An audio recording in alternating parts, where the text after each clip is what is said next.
This is the first city I came to after I was drafted, and actually came with my brother, my older brother. He was signed as a free agent out of college. And so we came here together for, basically at that time they had a mini camp.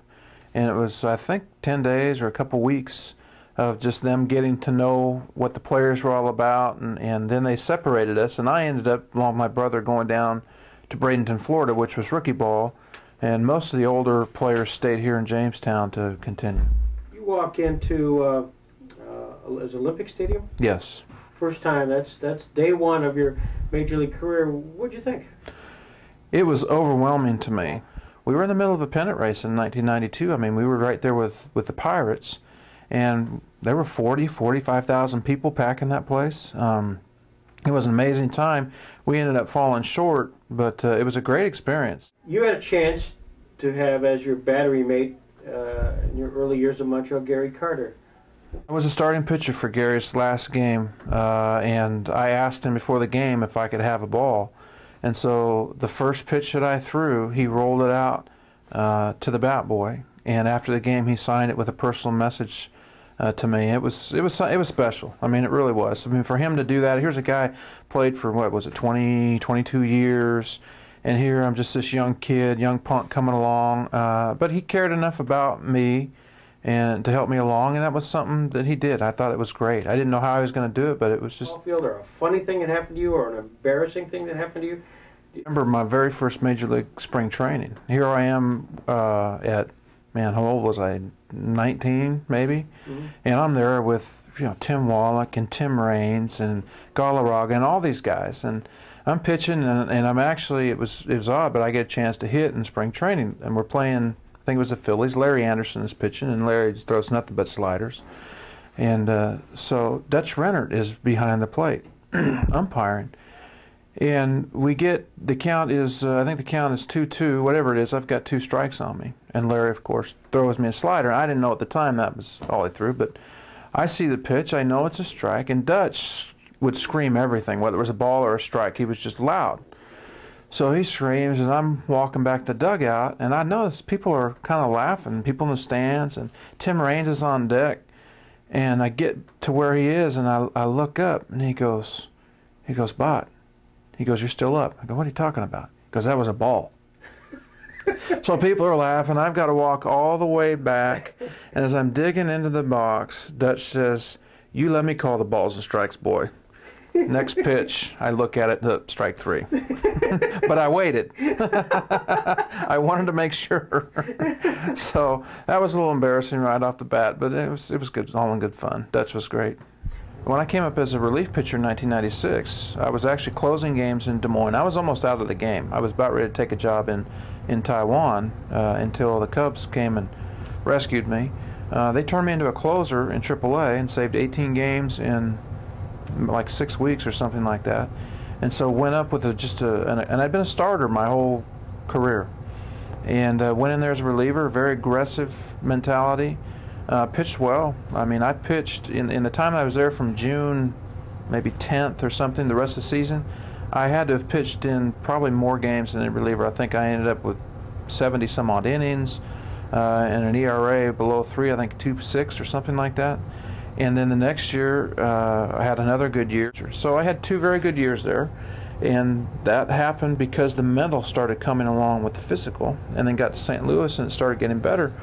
Well, partway into the season, they approached me and said, "We want you to start." And I had kind of reclaimed a name as a reliever and causing a bit of a stir as a good relief pitcher. I'm like, "No, I don't want to." And they went away and came back a couple days later and basically said, "Sorry, we signed the checks. You're going to become a starter. What do you do?" So we did, and I pitched very well as a starter. We had some, I'm not one to point fingers, but we had some bullpen issues in 1998, and I left a lot of games with leads, and decent leads, that we weren't leading when the game was over. Let's put it this. In fact, my first start in Chicago against the White Sox, interleague play, 5 innings, I don't think I gave up a run, but we were winning by 7 runs with 1 out in the 9th. And, you know, I was in the clubhouse and guys were shaking my hand. His first win as a Cardinal starter, and on and on. And boom, boom, boom, boom. All of a sudden we lose the game. And so there was a fair amount of that kind of stuff going on. But I was pitching very well.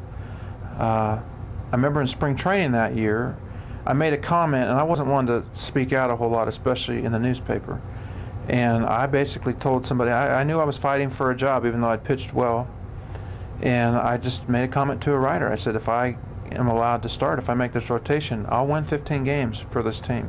And I knew that not just because of what I learned or what I did, but the team seemed to play very well behind me because I would work quickly and I had an idea of what I was doing, and they enjoyed playing behind me. And so it's not that players don't always give their best, but when there's a guy that they trust and is working fast, there's just that little bit of extra energy. And Tony LaRussa approached me the next day and made a comment and said that's a pretty bold statement, and I told him exactly what I just said to you. Okay. So I got in the rotation and ended up winning 14 games before the it was just an incredible season. Got a chance to go pitch in the All-Star game, to me, and I'm biased, but one of the greatest of all times, 1999 at Fenway, and they bring Ted Williams out to the crowd. Just an amazing team and a city. And as in any such relationship, there was honor. The honor for the Boston Red Sox to host the 70th All-Star game and the last of the 20th century. Every day around Boston and at Fenway Park during All-Star Week was new, fresh, and exciting. This one could be all the way to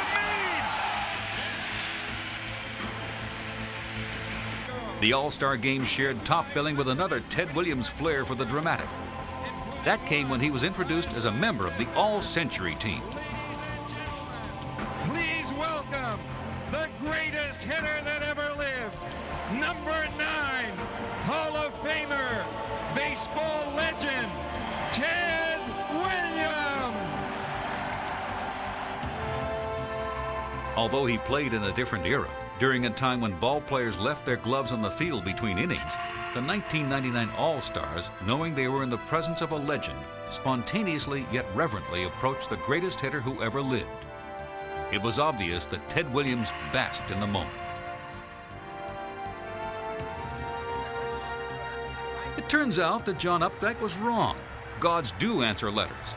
It just takes a while for the message to come home.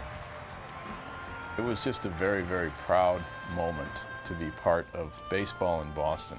But it was, I got a chance to come in that game, and I faced some great players. I got booed. Now, I'm maybe one of the only players to ever get booed in the All-Star game because I hit Cal Ripken, not intentionally. I'd faced him a lot of times in spring training, being in West Palm Beach, and they were down in Fort Lauderdale. And I knew to pitch him in, but one of the unwritten rules, I guess, in the game used to be you don't do that, and one got away, and I guess that's why. So I got booed at the All-Star game. So it was interesting for me. Piazza was catching me, who I was glad that he was finally on my team because he was probably the toughest hitter I ever faced. Was he? Yeah. It was an incredible couple days and something that I'll never forget, and I get a chance to show my son and my daughters, and it was just amazing time. Well, it's like anything else. Since I wasn't running around the clubhouse singing when I was playing, nobody had any idea that I could sing, and so I think it's the same initial response I get when I stand in front of an audience.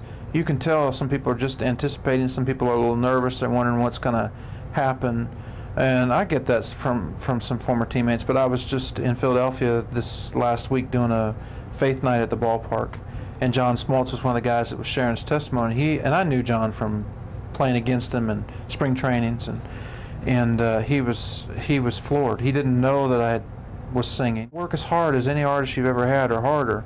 He said, my goal is not to sell 1 million CDs. My goal is to reach as many people as I can for Christ.